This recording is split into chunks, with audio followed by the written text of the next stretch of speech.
समझ गई, आप चिंता मत कीजिए। सच कह रहे मनोज जी, ये सुजाता ने अपने हाथों से बनाया है? जी हाँ मंजू मैडम, मैं भला झूठ क्यों बोलूंगा। भाई ये तो बहुत ही स्वादिष्ट मिठाई है। एक बात कहूँ मनोज?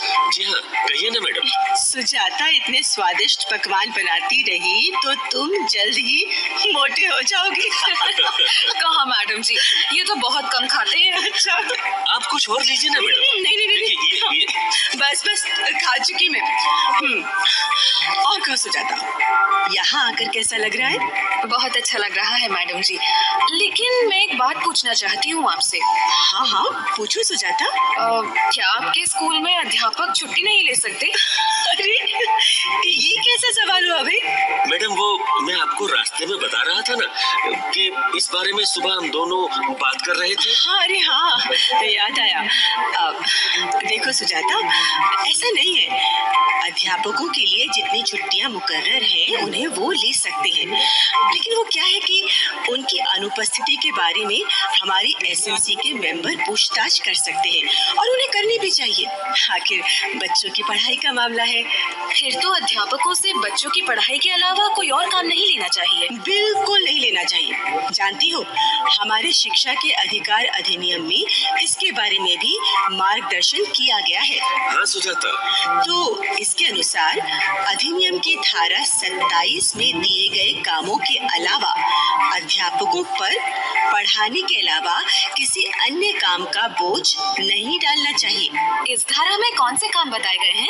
देखो सुजाता, सरकार की तरफ से जनगणना, स्थानीय निकायों, विधानसभा या संसद के चुनावों या किसी प्राकृतिक आपदा में राहत से जुड़े काम अध्यापक वर्ग को सौंपे जा सकते हैं, तो वो काम उन्हें करने होंगे। तो मतलब इनके अलावा ऐसा कोई काम इन्हें नहीं सौंपा जा सकता जो पढ़ाई लिखाई से जुड़ा ना हो। हाँ सुजाता, और इस बात की जानकारी एसएमसी के सदस्यों को भी होनी चाहिए। हाँ, और इस बात का पालन भी होना चाहिए। देखो सुजाता, जहाँ तक बच्चों की पढ़ाई की बात है या शिक्षा के अधिकार अधिनियम में कही गई बातों को पूरा करने की बात है, तो उसके लिए हम सबको मिलकर काम करना चाहिए। बिल्कुल ठीक। एसएमसी के मेंबर हो, अध्यापक वर्ग हो, बच्चों के माता पिता हो या खुद स्कूल में पढ़ने वाले बच्चे हो, सबको अपनी जिम्मेदारी पूरी करनी चाहिए और अपना फर्ज निभाने में कोताही नहीं बरतनी चाहिए। समझ गई मैडम जी। और इसमें इलाके के सब वासी भी अपनी भूमिका निभा सकते हैं। हाँ जरूर निभा सकते हैं। अब ऐसे मनोज तुम्हें मायके छोड़ने और वहाँ से लाने के लिए छुट्टी ले सकता है। नहीं, ये मुझे छोड़ आए बस, लौट तो मैं खुद ही आऊंगी। काहे स्कूल से 2 छुट्टियां लेनी? अच्छा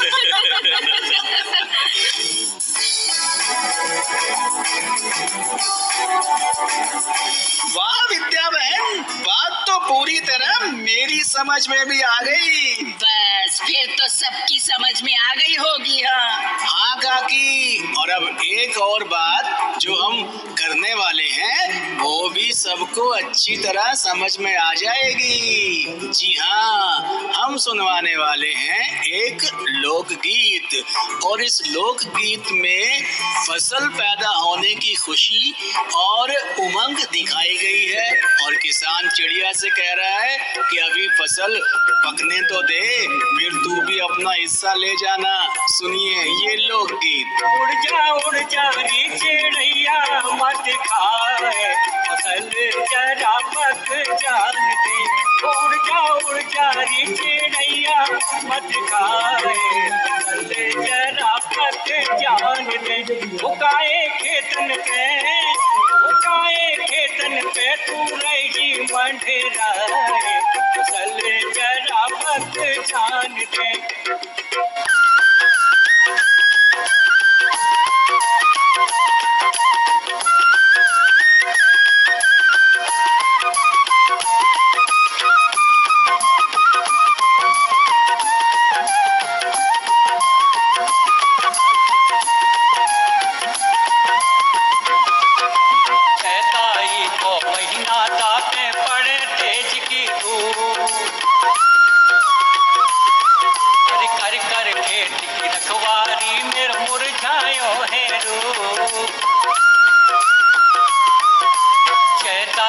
को महीना तापे पड़े तेज की धूप, कर कर खेत की रखवाली मेरे मुरझायो है रूप।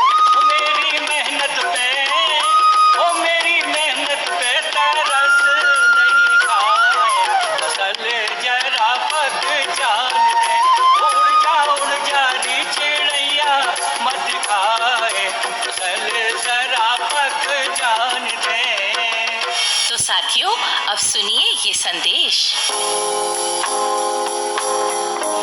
मेरा नाम दिनेश कुमार है। मेरा पता ग्राम कनार पोस्ट काकोरी ब्लॉक मलिहाबाद लखनऊ का निवासी हूँ।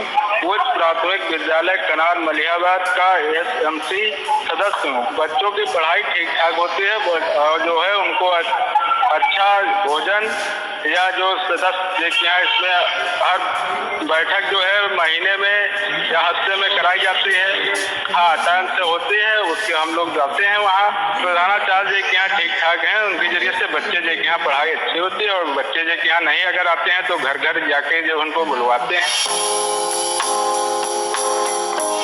मेरा नाम शीतल प्रसाद है। मैं ग्राम बसा पोस्ट झारो कला बुद्धि संभद्र का रहने वाला हूँ।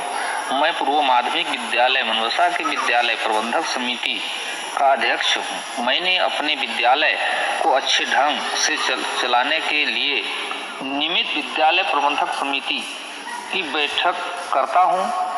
हमारे विद्यालय में सबसे बड़ी चुनौती थी कि बच्चों का नामांकन हमारे विद्यालय में मात्र 16 था और बैठक में निर्णय लिया गया कि हम लोगों अपने विद्यालय में बच्चों का नामांकन अधिक से अधिक कराएंगे। इसके लिए प्रबंध समिति के सभी सदस्यों को उनके टोलों की जिम्मेदारी दी गई और अभिभावकों को जागरूक करने का काम किया गया। इसका परिणाम यह हुआ कि हमारे विद्यालय में 16 नामांकन से बढ़कर 40 बच्चों का नामांकन हो गया। हमारी समिति हमेशा प्रयास करती है कि बच्चों की उपस्थिति हमेशा बनी रहे। चलिए, संदेश तो सुन लिया और अब चलते चलते हो जाए अपनी वो जरूरी बात कि बच्चा स्कूल में जो सीख कर आए वो अपने घर वालों को भी बताए। हाँ चंदू, यही तो बच्चों को स्कूल भेजने का दोहरा फायदा है। हाँ, यही फायदा अब मैं समझाता हूँ। तो दोस्तों, जब नन्ही मीरा को स्कूल में उसकी अध्यापिका ने बताया कि हमें फालतू की बात करने की जगह खाली समय में कुछ पढ़ लिख कर ज्ञान प्राप्त करना चाहिए, तो मीरा ने घर आकर हर समय चपर चपर करने वाली अपनी दादी को ये बात बताई और दादी पर कुछ ऐसा असर हुआ कि वो खाली समय में किसी की निंदा चुगली छोड़कर बागवानी का काम देखने लगी, जिससे दादी माँ का जीवन भी महका और घर भी। चल, अब तू भी सीख ले इस बात से। भाइयों बहनों, अगर आप अपनी बात हम तक पहुंचाना चाहते हैं या विद्यालय प्रबंध समिति के बारे में कोई जानकारी चाहते हैं या कार्यक्रम के बारे में कोई सुझाव देना चाहते हैं तो इस पते पर लिखें। हमारा पता है समग्र शिक्षा उत्तर प्रदेश सर्व शिक्षा अभियान ऑफिस, विद्या भवन, प्रथम तल, फर्स्ट फ्लोर, निशांतगंज, लखनऊ 226007। पता तो आपने नोट कर लिया होगा, लेकिन ये भी नोट कर लीजिए कि अगर आपके पास बच्चों की पढ़ाई लिखाई से जुड़ी कोई सच्ची घटना हो तो वो भी हमें भेज दीजिएगा, हम उसे प्रोग्राम में शामिल करेंगे। तो अब जन पहल के अगले कार्यक्रम तक विद्या और अपनी काकी और अपने चंदू को आज्ञा दीजिए। जय हिंद। शिक्षा प्रगति की ऐसी सीढ़ी रोशन